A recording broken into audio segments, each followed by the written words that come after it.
বিশ্ব সভ্যতাকে তুড়ি মেরে মানুষ হত্যার উৎসবে মেতে উঠেছে ইসরায়েলি বাহিনী। মনে হচ্ছে তাদেরকে থামানোর কেউ নেই। পাখির মতো উড়ছে মানুষ, দেখলে মনে হবে হলিউডের কোনো সিনেমার শুটিং। মর্মান্তিক এই দৃশ্য নেতানিয়াহুর প্রশাসনের বর্বরতার। দ্বিতীয় দফায় যুদ্ধবিরতি কার্যকর না হওয়ার পর নতুন গতিতে গাজায় ভয়াবহ আগ্রাসন শুরু করেছে ইসরায়েল। বিমান হামলার তীব্রতায় ধোঁয়ার কুণ্ডলীর সঙ্গে এভাবেই শূন্যে উড়ে আবার মাটিতে পড়ে যাচ্ছে মানুষ।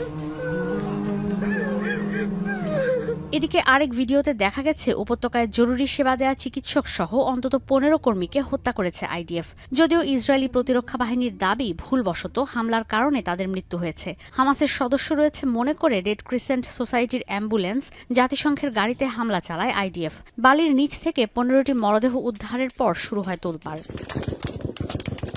ইসরায়েলি বর্বরতায় গাজায় প্রতিদিনই বাড়ছে